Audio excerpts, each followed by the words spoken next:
ये जंगल एक सुंदर और विशाल स्थान था, जहाँ हरे भरे पेड़, फूल और विभिन्न तरह के जानवर रहते थे। चिड़िया नाम की एक छोटी सी प्यारी सी चिड़ी थी, जो दिन रात आकाश में उड़ती रहती थी।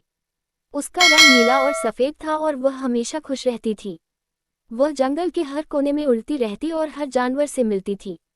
कौवा, जिसका नाम काली था, थोड़ा चंचल था। वह हमेशा सोचता रहता था और उसके पास जंगल के बारे में बहुत सारी जानकारी थी। वह न केवल उड़ सकता था, बल्कि बहुत बुद्धिमान भी था। जब भी कोई समस्या आती, काली का दिमाग सबसे पहले काम करता। खरगोश, जिसका नाम बादल था, छोटे से शरीर के बावजूद बहुत तेज था। वह हमेशा अपने पैरों से जंगल के बीचों बीच दौड़ता रहता और हर किसी की मदद करने की कोशिश करता।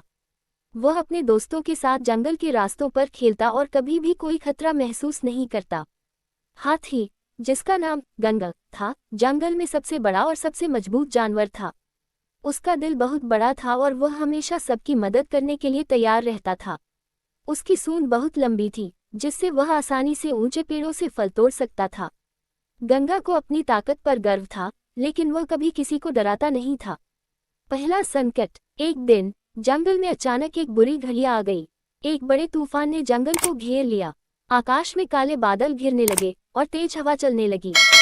इस तूफान के कारण जंगल के पेड़ गिरने लगे, नदी में बाढ़ आ गई और जमीन पर कीचड़ फैल गया। सभी जानवर डर गए और अपनी अपनी जगह पर छिपने लगे। चिड़िया, जो हमेशा आकाश में उड़ती रहती थी, तूफान के कारण उड़ नहीं पा रही थी। वह चिंतित हो गई और काली को बुलाया। काली, तूफान बहुत तेज है, मुझे कुछ करना होगा, चिड़िया ने कहा। काली, जो पेड़ की शाखा पर बैठा था, चुपचाप सोचने लगा। हमें सबको सुरक्षित स्थान पर ले जाना होगा, काली ने कहा। लेकिन हमें रास्ता ढूंढने के लिए तुम्हारी मदद चाहिए, चिड़िया। चिड़िया तुरंत उड़ी और अपने तेज पंखों से सभी को चेतावनी देने लगी। उसने बारी बारी से सभी जानवरों को सुरक्षित स्थानों पर भेजा, लेकिन कुछ जानवर ऐसे थे जो अपनी जगह से हिल नहीं पा रहे थे, जैसे कि गंगा हाथी, जो अपनी विशालता के कारण जल्दी से कोई स्थान नहीं ढूंढ सकता था। गंगा का संकट। गंगा ने अपनी बड़ी सूंड को इधर उधर घुमाया और बाढ़ से प्रभावित जगहों को देखता रहा, लेकिन उसके विशाल शरीर के कारण वह जल्दी से किसी ऊंचे स्थान पर नहीं जा सकता था। गंगा ने चिड़िया से मदद मांगी। चिड़िया, मुझे यहाँ से निकलने में मदद करो, मैं अकेला नहीं जा सकता। चिड़िया ने अपने पंख फैलाए और गंगा की मदद करने के लिए उसका मार्गदर्शन करने का फैसला किया।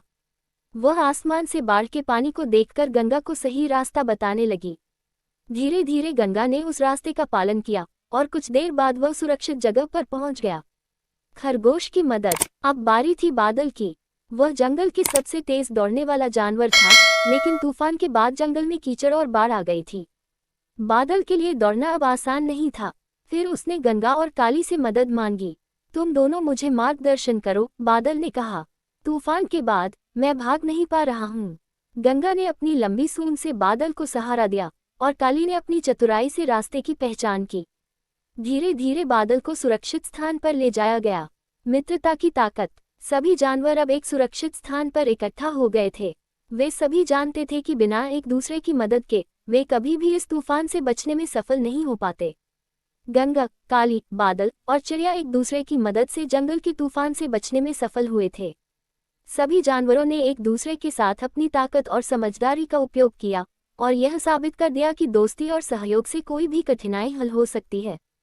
चिड़िया ने कहा, हमें हमेशा एक दूसरे की मदद करनी चाहिए, क्योंकि हम सभी अलग अलग तरीके से खास हैं।